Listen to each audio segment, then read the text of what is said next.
If you were born between 1965 and 1980, well, today we're going to talk about you, Generation X. Or if you're one of the 80% of Americans that is not Gen X, you should still pay attention. According to a recent ICSC report, Gen X consumers outpace all other generations in terms of revenue per shopper. Yet, marketers often ignore them. So I want to know, should retailers and shopping center owners pay more attention to Gen X? To find out, we've invited a panel of researchers to help me understand the impacts of Gen X on retail real estate. And we might talk a little bit about Gen X pop culture, too. You're listening to Where We Buy. It's the show where we talk with retail experts and we visit the places where we buy. My name is James Cook. I research retail and real estate for JLL. Today, I've asked several of my friends from the ICSC North American Research Group to join me for a Gen X roundtable. Welcome aboard, everybody. We're going to do quick introductions. Maybe actually, before we get into introductions, the ICSC report that came out in the fall about the Gen X consumer was really like the beginning of this topic. So Stephanie, tell us your name and what you do. Sure. My name is Stephanie Sigelski. I'm the Vice President of Research and Public Relations for ICSC. Okay, so Stephanie, why Gen X? Why is this the topic of research of the moment? Because nobody... for my entire life, nobody ever talks about Gen X. So why now? That's exactly why we did it. Listen, as a Gen Xer, it's very near and dear to my heart. But last year, we sat down and talked about it and thought, nobody is talking about Gen X. When I started in this role 9 years ago, it was all about millennials. And then even for us in the last couple of years, it's been much more about Gen Z, but nobody looked at Gen X. And as the quote unquote sandwich generation, us latchkey kids that are currently, as I like to say, we're parenting up and parenting down. We're working with our aging parents as well as parenting our own kids. Where are we spending and what does that spending look like? So we really took a deep dive into that last year and it was quite fascinating. For you, what is the big takeaway that you're like, hey, this is why you should pay attention to Gen X? I think the biggest takeaway is we are a small generation. We're only about 19% of the population. Obviously, we are sandwiched in between two large generations. Baby boomers were the largest, and then millennials came along and overtook them. But for only about 19% of the population, we're doing about a third of the total spending. That is a significant amount of money, and we're focusing that money on high dollar items like luxury goods. And so it's really important for retailers to start looking at us and positioning that marketing and understanding how to do that marketing. We are not influenced by social influencers. We use social media, but we don't necessarily buy through social media. And so really understanding, and we prefer prefer in-store experiences to online experiences. Now, that's not to say that we're not online shopping, but we do like that very personal experience in the store. Is it just because it's such a small group, maybe marketers have said, oh, it's not worth paying attention to Gen X? I do think so. I think, again, 19% of the population isn't much. And especially when you start to lump millennials and Gen Zers together, those younger millennials and those older Gen Zers, that's a significant amount of the population right there. You're looking at a generation with $42 trillion in wealth. And over the next 10 years, we are set to inherit, at least about a third of us are set to inherit about $1.4 trillion a year. That is significant spending power right there. I'm kind of middle Gen Xer, little on the lower side, but I do have two Gen Z kids. One is 25 and one's 22. So for me, I think my primary parental spending years are done. And I just paid for a wedding last year and final tuition payment last year. So we're good. And so now we have this extra income that we're going to be able to spend. So, retailers should really pay attention to that because with those extra dollars, we're going to want to find a place to spend them. All right. So I've invited a bunch of research friends to join in this discussion. So Anna, I'm going to start with you. You're with Nuveen. You guys own a ton of properties of all types, but you specifically focus on shopping centers and retail. How do you think about Gen X when you're evaluating, I don't know, an acquisition or something like that? Not specifically, but we do think about all the key demographic cohort.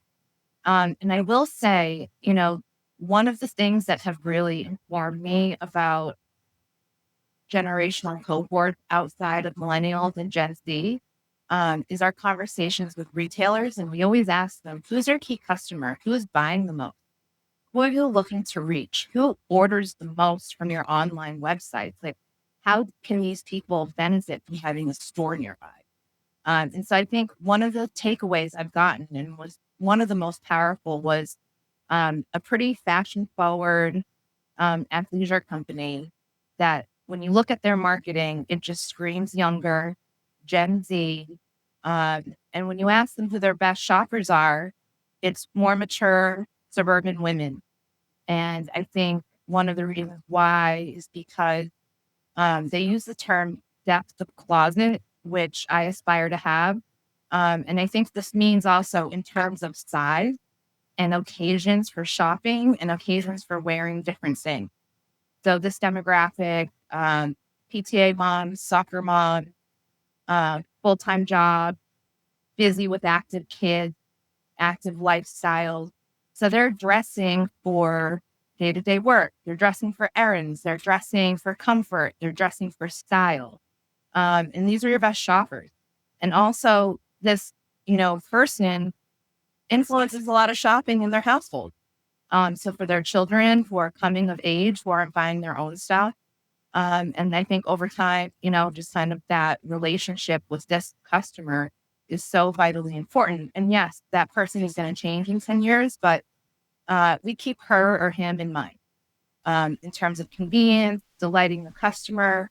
I think one other thing I heard about the customer experience is being able to provide a little bit of intrigue. So bringing in new brands to have people investigate and say, what's that? Could that be something new for me? This is something I keep in mind when we're looking at centers and understanding if we have the ability to push to kind of that next level of shopper. I love the depth of closet idea. We're just coming back from the holidays, and I spent some time trying to clean out my closet because I don't have enough depth and give stuff to Goodwill. So I wouldn't be a good target for that. I need a deeper closet. Okay, so Mike Jordan with Big V Properties, you all are owning mostly grocery anchored centers. So how do you think about, like, is Gen X any different than anybody else and how they go to the supermarket? No, but I think what, kind of to echo what Stephanie and Anna were talking about earlier. It's like, why haven't people focused on Gen X in the past? And I think, like Stephanie said, the boomers were such a huge generation and so much was focused on them, but at this point, they're retired and, starting to, the total population shrinking a little bit.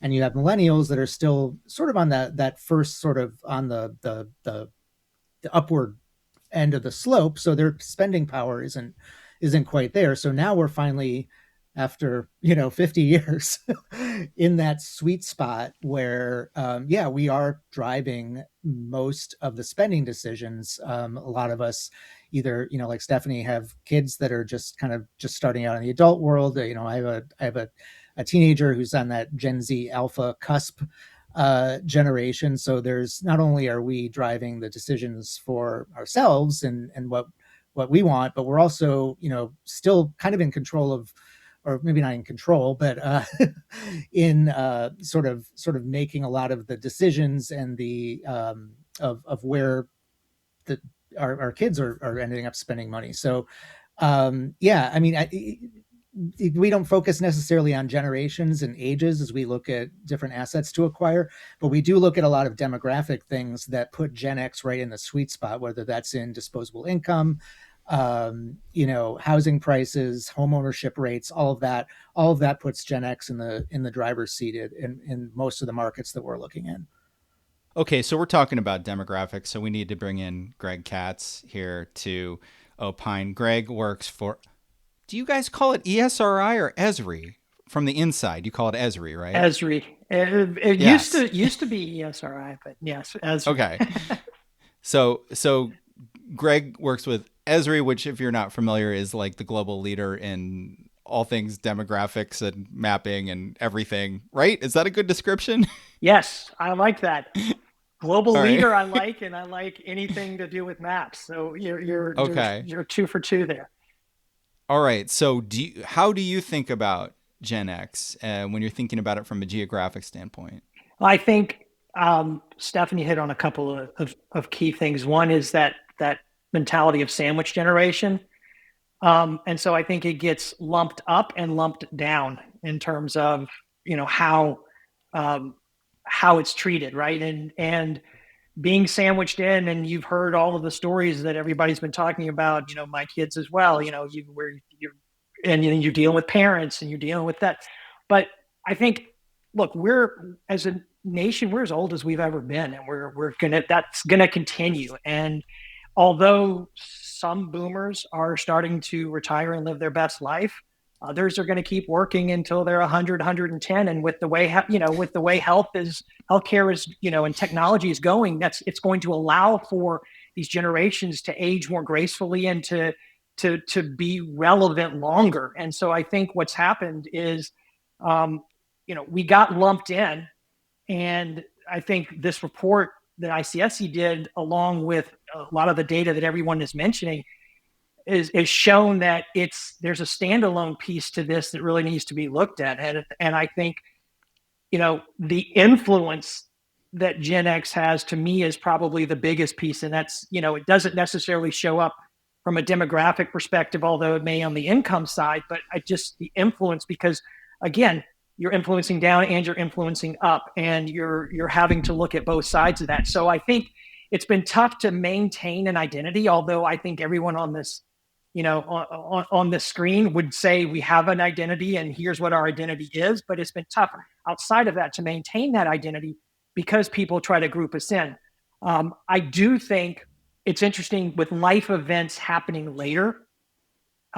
People buying their first home, people having kids, people getting married, things like that. I also think it's kind of started to blend some of these generational traits together. And so, being that smaller demographic cohort, it's easier to get lost in the shuffle, but our relevance, you lead from, I guess, behind, so to speak, right? Where your influence is not first, front and center, but it's there. And I think that's a big piece of Gen X. Yeah. Certainly something I've been talking about a lot with some of our clients is people delaying having kids, or, in my case, not having kids at all. And so older people acting a little bit more like kids, but kids with money. So we're, the kid adult trend, with, 40, 50-year-olds who have a whole collection of Star Wars toys or Labubus or something. Well, come like on. that. I mean, James, I think you have. I've shown it in a bunch of presentations, but you should upstairs my Lego city that my 29-year-old son and my wife, who's in her 50s, are putting together and have been for 15 years. This is what you're talking about. But again, the kidult piece of that, but at the same time, it's brought these two generations and kind of brought them together. So again, I think there's a lot more blending than there used to be, and it's starting to be harder to separate truly by generation, and it's more by kind of, the personas and the personalities. I totally agree, because a lot of times I'm sitting around with I'll sit around with a group of boomers, and I feel like I have more in common with them than anybody else. Oh, like these kids today. Okay, well, we got to bring in Meghann Martindale. Meghann, you're spending all of your time doing retail research and strategy around shopping centers. Do you ever do people talk about Gen X, or is it just kind of like this other thing that doesn't come up? I feel like I talk about it because I think, and I always claim I'm a proud Gen Xer, but, we are the most overlooked generation. But in my mind, we're really the backbone of retail right now. And it's been touched on because we're shopping across the 3 generations. I'm caretaking my parents right now. I get it. Like, I'm buying prescriptions, I'm buying food, I'm buying mobility stuff, I'm taking healthcare. looking at anything household that they need, right? I also have a 13 or 14-year-old stepdaughter. So, we're buying apparel and technology and sports equipment and, food. Gosh, food's a big expenditure, obviously, for the younger generation. And to Stephanie's point, you're also taking them through all the life milestones, whether that's, into high school, into college, into weddings. And then, we're also shopping for ourselves. And I think our generation is so focused on health and wellness and longevity, to many of the points that have already been made. And so we're shopping fitness, we're shopping supplements, we're shopping food, but we're caretaking. So we want a break. So we do like luxury. We like sometimes quiet luxury. We like to travel when we can get a break. So when you think about the fact that our spending, and obviously we've already touched on the stats, but when you think about the totality of our spending and the fact that, we're not a niche cohort, we're big spenders, but we get treated that way. And I think retailers, forget about us for sure. They're focused on chasing the next generation. But to me, our generation couldn't be more opposite than the younger generations today. We were truly about authenticity, not attention. We're very practical. We're not, influencer followers and things like that. And I think what gets missed from just the very tactical operational side on the real estate is that, when we've looked at shopping patterns across our centers and looking at the demographics, we have larger baskets. Gen Xers, generally have larger basket size for what they're buying, higher frequency of trips. We're a very loyal consumer base if the retailer gets it right with us. So much higher frequency, much higher, loyalty trips to the center. We still do like in-store shopping and human help if we need it, not necessarily forced on us, in an aggressive sale, but we want to know that, we can go into a store and get and do what we need. And so I think, unfortunately, a lot of that just gets ignored, and when we're looking at our marketing campaigns, our operations, our merchandising for leasing, that whole kind of soup to nuts level of the soup to nuts shopping center level, you can't ignore our demographic. We're already building retail real estate for Gen Alpha, and last year was the birth of Gen Beta. So, we're always chasing that kind of next generation from the retailer standpoint and the built environment standpoint, but you're missing this whole piece right now of our spending. And to Stephanie's point, that's only going to go up for much of the generation. From everything everybody's talking about, it's like Gen X is the perfect shopping center customer. You're never going to get a better frequent trips, large basket size, easy to market to. They don't like to buy things through social media. Does anybody have any thoughts on how you specifically market a shopping center to Gen X? We really look at marketing as a key component of ROI and the service side of a shopping center. And we're looking at it both physically and digitally. So, for us, it's going, okay, when you think about, first, it starts with the merchandising and the retailers, because that's what's going to differentiate a property and bring them, to your center, right? Then you're looking at what type of environment it is. Is it daily, weekly needs, grocery anchored, in and out, but I'm there 3-4 times a week because of Trader Joe's and, pick your grocery store. Or am I picking up prescriptions for parents, right? So that's a little more just kind of mainstream, like, it's clean, it's safe, it's, really looking at just making sure it's efficient, it's a good shopping experience, you have everything you need for that shopping trip. Where we tend to tailor make the marketing is when we're looking at more, kind of those experience centers. So lifestyle centers. Do we have a movie theater? Do we have an apparel lineup? Do we have a great F&B lineup beyond just, grab and go kind of quick serve? And that's really where we tailor our marketing. So that's where we do a lot of events, a lot of activations, a lot of specialty leasing. And so we'll actually segment the psychographics of our population base, our shopper base. And we'll say, okay, we have, woman 40 to 55 is one of our key shoppers, and we're already getting her several times a month, right? Or if it's more of a regional destination, maybe it's several times a year. How can we bring her in more? So that's the wine tasting events and, different holiday events beyond just Santa, right? And so we tailor make it to that demographic specifically. And we do the same for kids and we do the same for guys, right? So, it's really looking at like, who's our top 3 to 5 consumer segments? And then it's a very, very strategic analysis to say what types of merchandising events and activations is going to appeal to that shopper base. And sometimes it's, hey guys, we have a huge like female suburban shopper, to Anna's point, that live in the area, but they don't come to our center. Why is that? What do we need to do to get them there? Or it's, we've got this, already coming, but we can build it. So all of that is very, very strategically done. And that's, the fun part of where the storytelling is the fun part of what we do in terms of looking at the data behind it. I was going to just, one of the words you said earlier, Meghann, that I think was really key is authenticity. And because I think one of the things that we haven't brought up yet is, as Gen Xers, we're the generation that's really seen sort of the before digital world and the after digital world. And so our expectations are going to be rooted in authenticity. We know what retail and shopping malls and things were like in the 70s and 80s and 90s.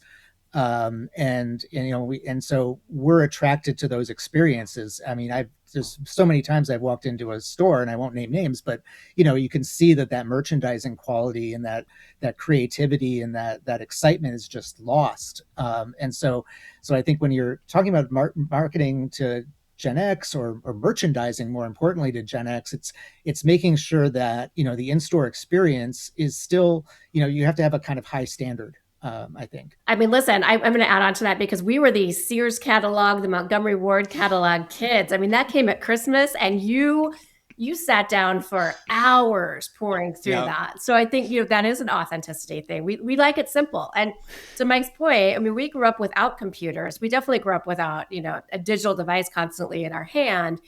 And so we are really kind of the true definition of a hybrid generation, because we've lived through every hybrid event there is, because it's overlapped our whole lives. Yeah, that's such a great point. But that goes back to why we get overlooked. I mean, think about kind of, Stephanie, what you were just saying. If we bridged it. The boomers had zero technology, right? And zero, and here and the technology piece, I think, is really what starts to define, unfortunately, it's the technology evolutions define generations in a lot of respects. And if you look, we were that bridge where we have, I remember the first computer that I got was in college, right? And, or right about that time. And so, big chunk of your life without, big chunk of your life with. And I think that, then, your next generations grew up with only, then all of a sudden, they've known nothing but, right? And in terms of alpha and now what will be beta.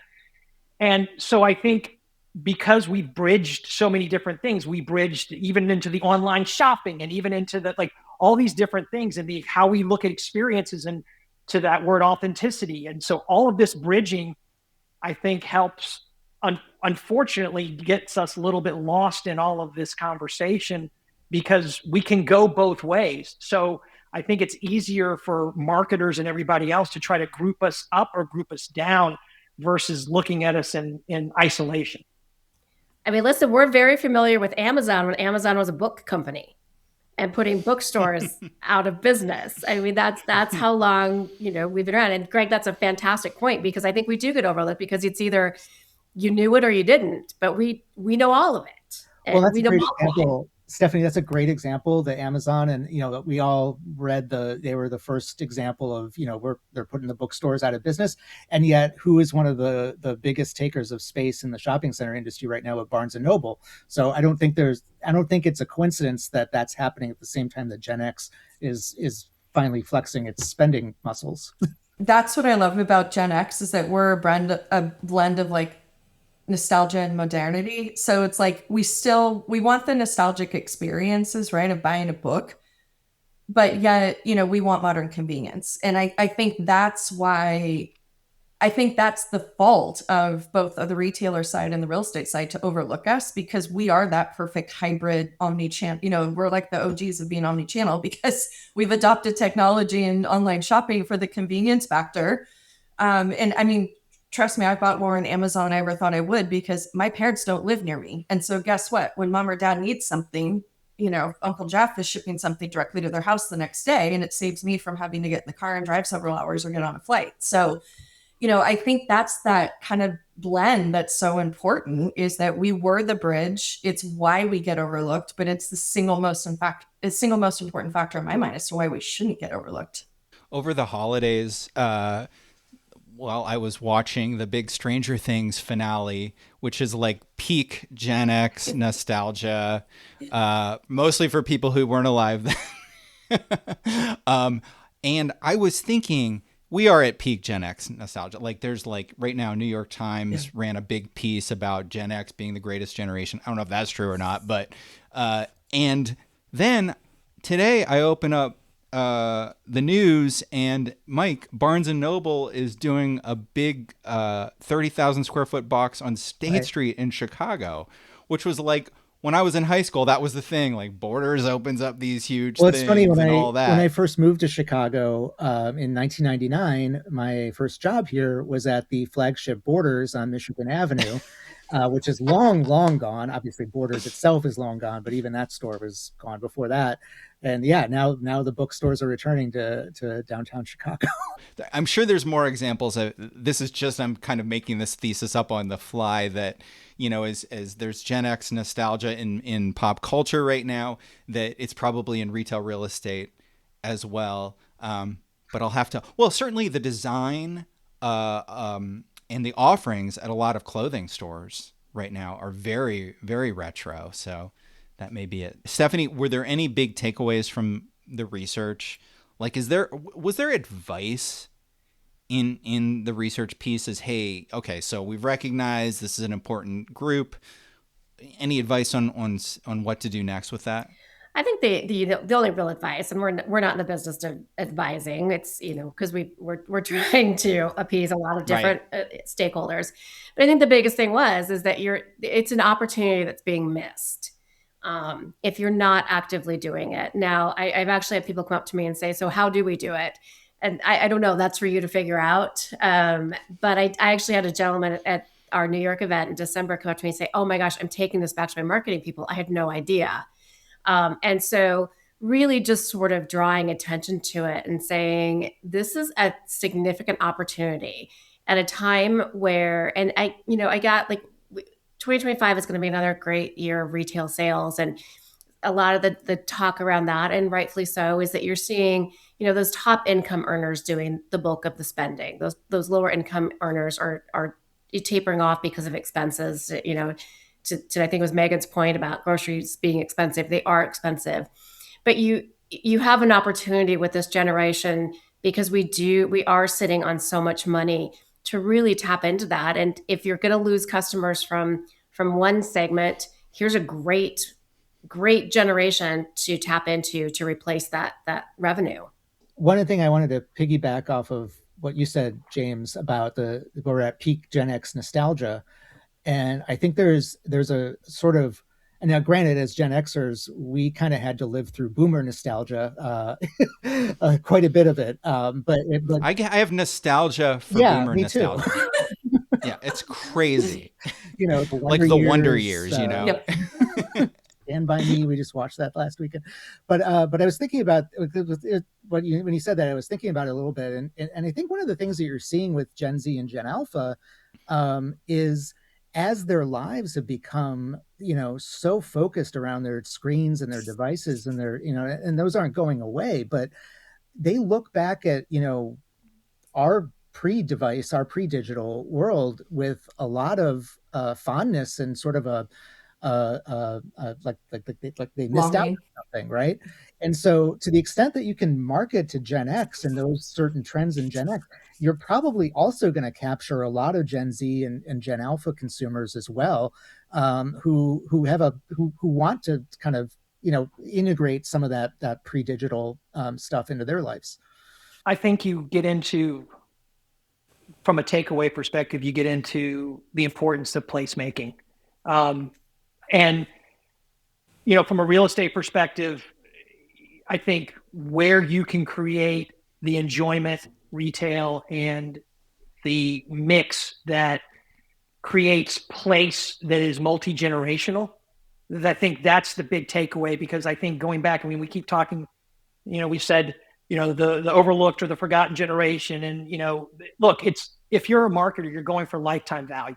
I mean, let's be honest. You're looking in your retail, you're going for lifetime value. So if I have a choice and I can hook alpha now, or I could hook X now, I'm probably going to hook alpha now, right? Because the lifetime value of that brand loyalty is there. But that being said, there's this influence up and down, and we've talked about our influence as Gen Xers, and especially bridging these gaps. So I think from a real estate perspective, it's flexible placemaking and multi-generational placemaking that allows for whatever you want to call it, a family unit or a group of friends, whatever, that are multi-generational, to come together and enjoy their experiences. And I think that, to me, is the big takeaway from real estate. There's not a lot of new construction going on. There's not a lot of, but there's a chance to continue to convert and allow for these places to really shape and cater to what we've been talking about. The two things I was thinking about ahead of this is, I think about how placemaking used to be in those shared moments, because it wasn't digital, right? It was like your favorite TV program came on this time on this day, and if you missed it, you weren't seeing it, you had FOMO. Like, everyone was, their shared moments were much more authentic and were much more about that connectivity that happened, pre complete digital immersion, right? And so when you think about that, and then now, it's like you were watching scheduled programming, and now it's endless choices on demand. It's like that mentality is really different. And I think I was having some fun being nostalgic about it and thinking back to, spending hours making mixtapes and playlists, right? Those were heavily curated. They were intentional. They were heavily edited. There were no filler songs. There was no pauses that didn't need to be there, right? It was very Gen X. It was very exacting, very independent, putting forth, what I wanted to feel and listen to and what that meant to me. And I feel like, from a placemaking standpoint, to Gregg's point, I know it's more the art side of our business than the science. It's a little more esoteric, but how do you create that shopping experience that feels that way, that's intentional, that's edited, that's there's no filler, right? I know when I want to go be leisurely, I know when I'm super on target because I have things to do in a very busy life. And I know the environments where I can get those things done. And so it is this balance of the placemaking, the feel, the touch, the experience, with knowing that we're a very pragmatic, very practical, very intentional type of, people that are Gen Xers.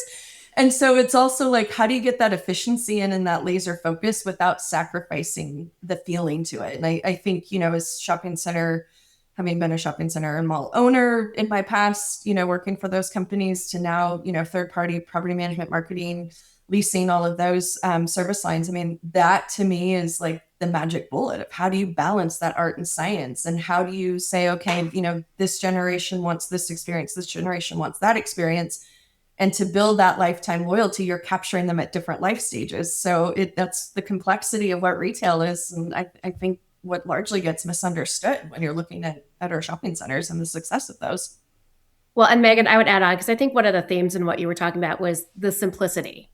We totally didn't have a complicated lives. Everything was very curated. I took that number 2 pencil to rewind my mixtape just enough so that, it blended together. And I know, I rushed home to watch my after school special before I went out to play until after dark. My parents had no idea where I was, but there was a level of simplicity that I think we still hold on to. I don't think that we are trying to gain as much, although I do love a good depth of closet, especially since I'm in a temporary closet that has zero depth to it right now. But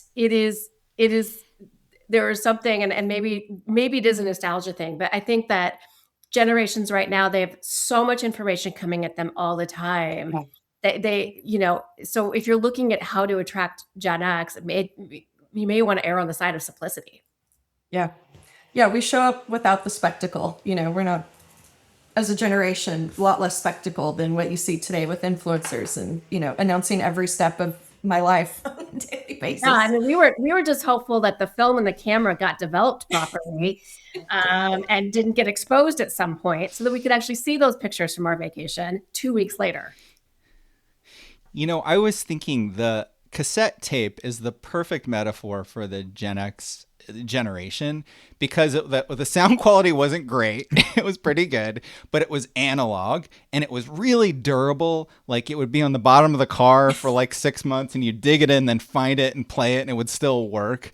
Like, it takes a licking and keeps on ticking. Was it and it's also curated. Was it Memorex that had the commercials with like the speakers blowing you out? Like, because that's the technology that was there at the moment. Oh yeah, I had a brand. I was TDK SA90s. Those were my mixtapes. Nothing else sounded good, at least on my system.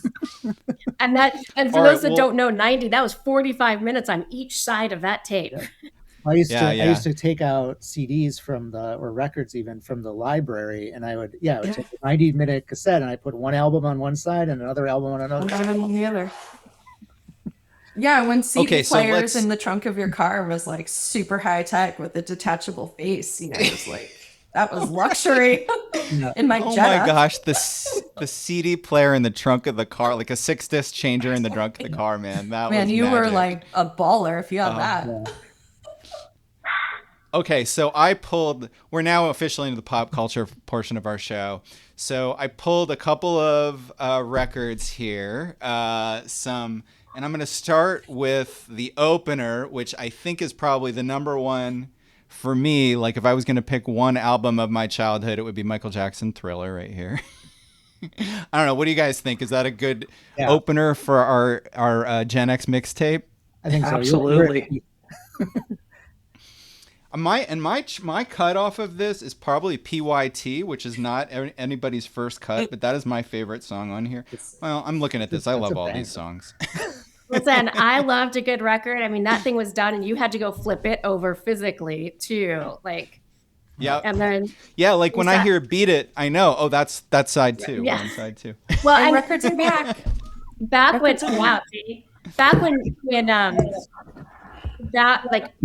they didn't make music for all of it to be popular. There was the reference to side B was for a reason, because the side B of the tape or the record was we're not going to put this on radio. Yeah, and a vinyl record, without sacrificing sound quality, could hold probably about 45 minutes, right? And so most artists could come up with a good 45 minutes of good solid music every other year. But then when CDs came out, they wanted to fill all 80 minutes of that.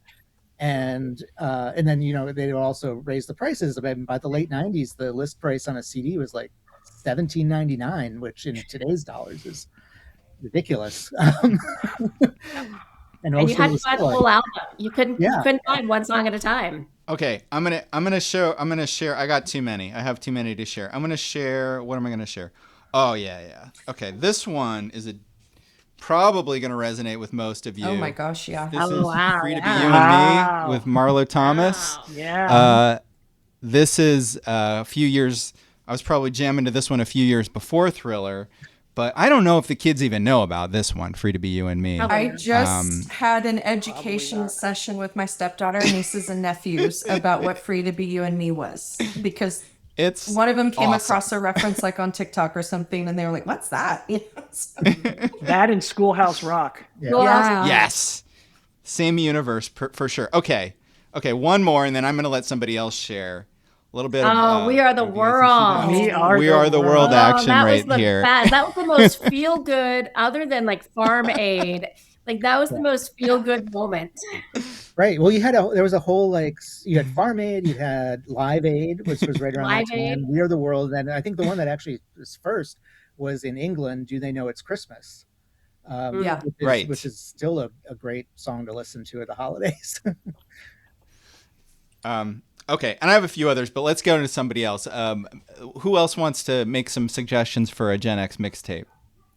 I have to go the new wave route. I've got to do like Crowded House, Erasure, and then throw in some Lethal Lobe, and now post on Sirius XM. Yeah, I mean, those were, and you started into the whole, John Bon Jovi came on the scene with, Slippery When Wet, and that kind of rolled us into some great music for the decade. Yeah, high school for me was The Police and Prince and Purple Rain. That was like those two just dominated. I just remember that being. No. Well, I listened to a lot more, a lot of the stuff we've been talking about more on the pop side through about middle school. And then probably in 1990, 91, you had REM come out, and then Nirvana and Nevermind.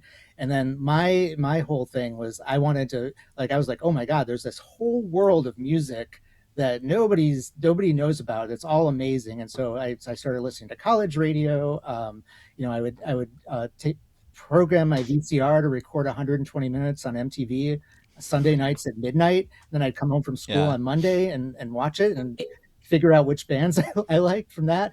And then probably the one album that really that really did it, really changed my musical tastes, and was Pavement Slanted and Enchanted from 1992. And now, you had Joe Keery from Stranger Things played Stephen Malkmus in a Pavement movie last year. So it all comes around full circle.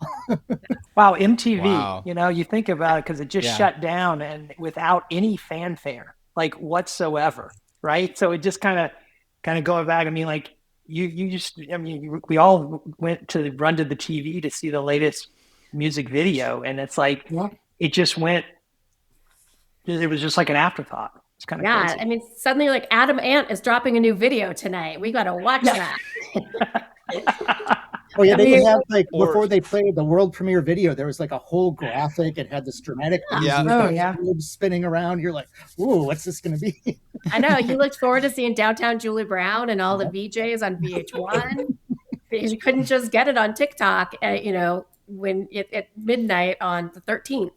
A lot of mine have been mentioned. I have to throw in though, Talking Heads and Peter Gabriel and When in Rome, but I think what was so cool about that 70s, 80s into 90s is everything changed so much. It was the rebellion rock to the 80s pop feel good, and then it was the 90s angst, and then we really saw rap come on the scene, and country got more sort of pop. It started the birth of Americana music. So I mean, when I think about I have 10,000 songs on my Spotify playlist, I will say, and it's every genre. If you looked at all the songs, you'd be like, who is this person? Because that's how we grew up. My brother was 10 years older than me. I listened to what he listened to. I listened to what my mom listened to. I had my music, and that piece of it and that sort of eclectic era was, and we grew up in the mall, obviously, but we matured through a lot of different economic instability, the fall of the Berlin Wall, the Reagan era. I mean, all this stuff that's so distant past now. But when you think about all the angst that we lived through simultaneous with the 80s super, fluorescent, poppy, fun kind of times, and kind of the rise of Wall Street. And all this, I mean, it's just, you can't, it's hard to put everything we both were born into and then matured through into, and all the way up until 9/11. I mean, we were all working in our careers when that happened. And, I mean, it's just such an eclectic era. And it was the birth of so many new things that are just taken for granted today that, it's always been like that. It's no, it wasn't. And this is only, 25, 30, 40 years old. Absolutely. Yeah. I mean, we grew up in the Cold War era. I was going through records, and a lot of stuff that I listened to at that age was from the 60s and 70s too. Well, that's when we were, probably mid 80s, late 80s was when classic rock radio came around. And so up till that point, most people only listened to what was current. Now suddenly you could go back and listen to older stuff, and you could hear how it influenced the newer stuff. And of course, nowadays with, streaming and everything, a lot of kids are mixing and matching eras and genres and stuff again, so I like to see that. But yeah, we were kind of pioneering that.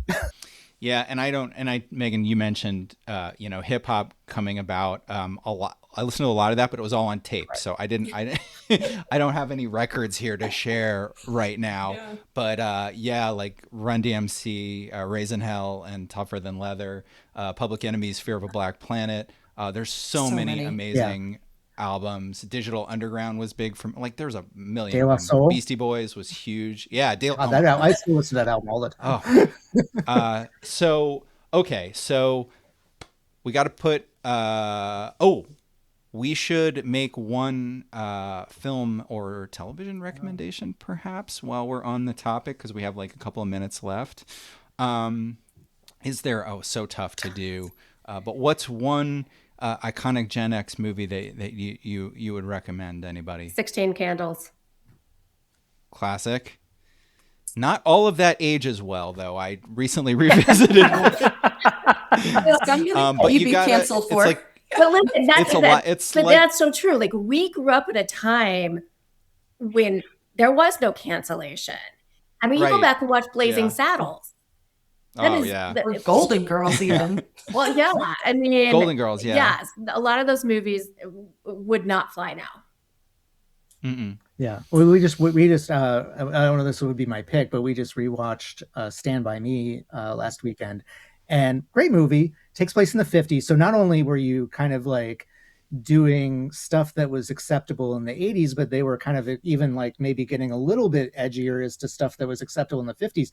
Now, we're in 2020s, and it's some of that's, I watched it and I understood where it was coming from, but at the same time, I think, my daughter was watching it and it was just sort of like, I can't believe they said that,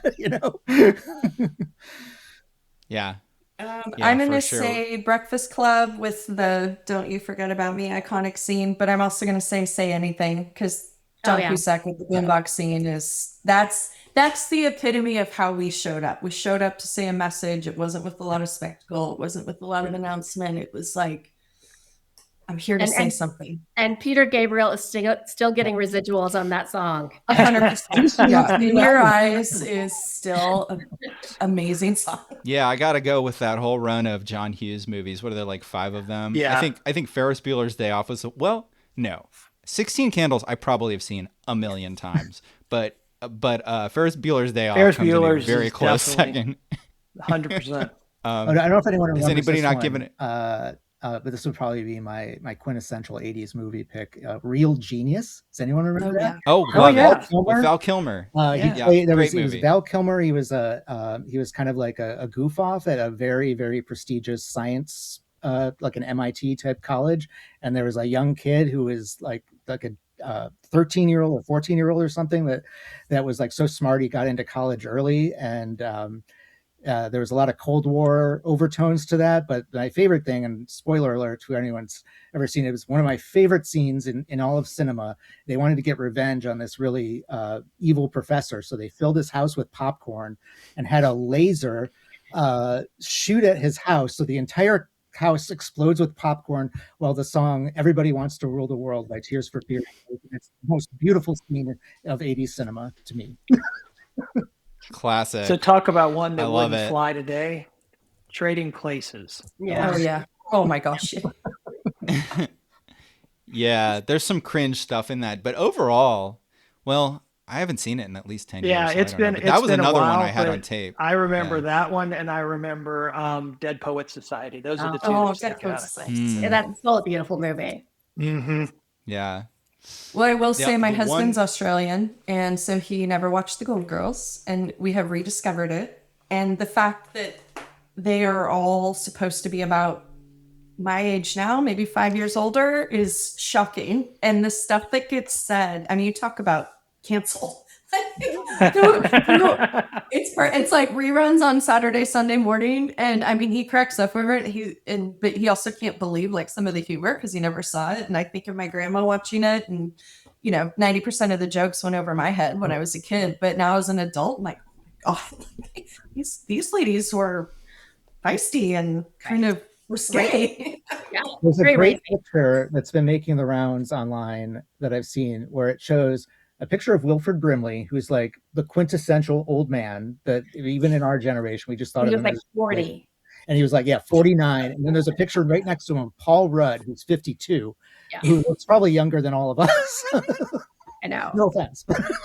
No, it's like, it's true. It's like, do you want to be the 50-year-old Rose Nyland or the 50-year-old J-Lo? It's like, that's the female version. We're currently rewatching Golden Girls, and I'm like, I've seen most of them before when they were on, and I was like, I can't believe they got away with some of these lines. But it's great. It's great. It's hilarious. That's a high recommend. That show really stands up. And Meghann, this is for your husband right here. Men at Work. Classic. This So is good. also on my list for Who Can It Be Now and Down Under. Yeah. Two great tracks, iconic tracks, and a whole bunch more on here as well. Okay. So we're out of time. Thank you guys so much for joining me today This is so fun. for the Gen X Roundtable about retail real estate and so much more. And if you like this podcast out there, do me a favor, go into the app that you're listening to and give us a rating, or even better, give us a review. Write a sentence about something that you like about the show. You can subscribe to Where We Buy on the iPhone podcast app. We're on Spotify or wherever you get your podcasts. We're on the web at wherewebuy.show. If you've got a specific question about retail, shopping centers, or retail real estate, feel free to connect and message with me on LinkedIn. Just search for James Cook, JLL. And our theme music is Run in the Night by the Good Lords under Creative Commons license. And that is a wrap. Awesome.